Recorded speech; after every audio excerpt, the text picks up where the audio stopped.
this in your opening statement because I had to be at the other committee hearing, and that is one of my least favorite subjects, aging aircraft. And I know that both of you are very familiar with the problem that we have, and it's a problem we've never had before.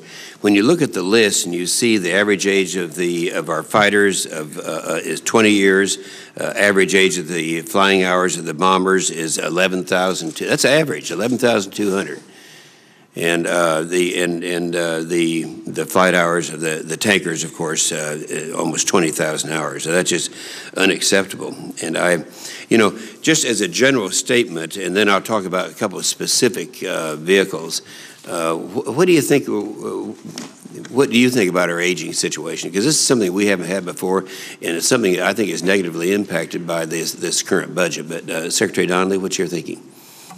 Well, there's no question that I believe all the military departments, including the Air Force, are behind where we would like to be in modernizing and reinvesting in the forces that we built largely in the late 70s and early 80s. All of us face the problem of aging inventories. But I believe we have within the resources available, a pretty prudent plan going forward. We continue to have challenges in that aging inventory. We have 2% of the fleet at any time that's grounded or on restricted, and many more actually that are on restricted flight profiles. But we have multiple mod programs to extend the service life and add to the capability of these older airframes. Some of which have, while they are aging, have low-stress missions, and so the airframes do still have potentially, in some areas, decades of service life available. But we do have plans going forward in mobility at the strategic level. We've addressed that with C-17, with C-5 RURP. The tactical level, we're always working on the C-130 fleet to manage within available resources sort of the best combination of 130s at the best balance of yeah, well, we understand that, but still, the stuff is old. Now, you talk about the 130s. Right. I think I told you about my experience. I had 2 trips in a row where one of them, we lost 2 engines. The others were shot at, and we, and if we had, that was an E model.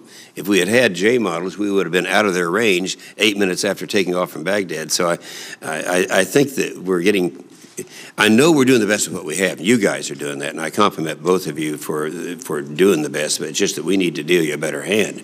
Now, I think I understood you to say that 2% were grounded, and it's my information is that 1/3 are either grounded or are under flight restrictions in one way or another. Is that incorrect, General? Senator, that's high. 2% is the number that we have that's grounded. Actually grounded, and there's a number at about 12% that has other restrictions. For example, some of the F-15s, until we get modifications done, are speed limited. They can still fly. We would exceed that speed limitation if we had to for a real deal.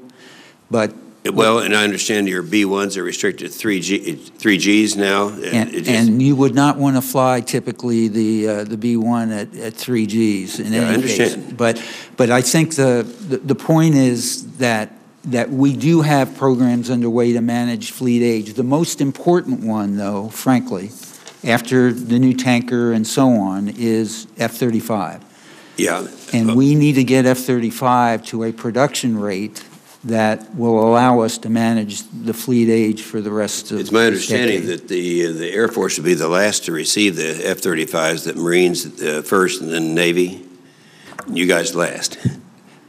Again, this is a question of production rate. Yeah. Okay. And if we are able to ramp to at least 80, and we need more than that, frankly, closer to 110 a year. Okay, let me get on to something else. Yes, sir. I appreciate that very much. As you folks know, both of you, but probably most up here don't know, that at Tinker Air Force Base, we have quite a reverse engineering facility. And the reason for that, I'd say, Mr. Chairman, is that we we got the same, those old KC-135s, 40 years old, and you can't buy parts for them anymore, so you have to reverse engineer. The cost is, while we're doing a good job of that, still the cost and the efficiency of that is down. I mean, we're way past the curve, and I know that's it's typical of government. We can only hit that which is bleeding worse at this given moment, and as opposed to thinking ahead. But I think that with the KCX out kind of uncertain right now, did you cover the KCX in your opening statements? Any comments you'd like to make about that?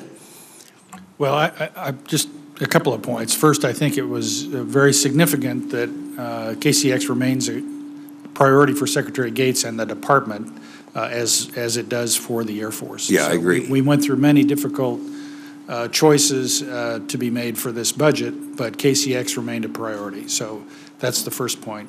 Second, we're about getting that back on track. I've been working with the Deputy Secretary, Dr. Carter, and AT&L, and we expect to see the Secretary soon on this subject to get an RFP out this summer, get an award next spring, get that program back on track. Okay, and gentlemen, I'm not going to dwell on the F-22 because I think the senator from Georgia most likely is going to get on that, but I will only say this. When you look at when you remember back when General Jumper made the observation in 1998 that we're going to have to get up because we have China and Russia and the rest of them starting to approach fifth generations, I am concerned about it. I would only say this is a chart that is an unclassified Air Force chart that shows the it can't be too old, it's not dated, it can't be too old because it shows 183 F-22s. But it says that when you go up the chart, and I think you're familiar with it, it's really not 183, but the combat coded would be 126 right now. And do you think that's adequate?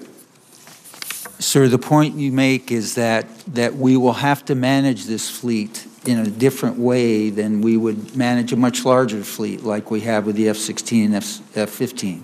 Mm-hmm. Small fleet dynamics are a significant issue here, and we will have to look hard, for example, at whether we have dedicated training aircraft. We might have to use combat-coded airplanes to do training as well, which is not as ideal as being able to rely on a constant throughput for training. Yeah. But these are the realities of managing a smaller fleet. All right. Well, just any comment about the C-27 dropping down from 75 to 38? Or have you covered that in my absence? Sir, we did. But okay, that's fine. I'll get that from the record then. And lastly, any comments about the CSRX, the search and rescue, because this is one that I guess will be terminated now. And did you make any comments about that? I did not, sir. The CSRX program was canceled, although the Secretary did leave about $2.8 billion in the program to accommodate the needs of that mission. And I think there are two basic points here. He had some questions about whether this was a single service mission or a joint mission, and we need to satisfy him that what we in the Air Force do is in fact for the whole team, certainly the joint team and our partners, that we don't have people sitting around on alert waiting to go pick up pilots. That's sure. Not all they do.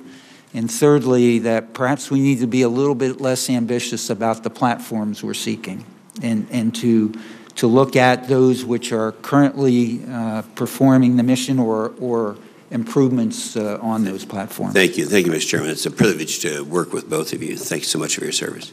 Thank you, Senator Inhofe. Senator Ben Nelson. Thank you, Mr. Chairman, and thank you, gentlemen, for being here. Senator Inhofe mentioned the KCX tanker, and the Air Force, as listed as one of the top Air Force's top procurement priorities.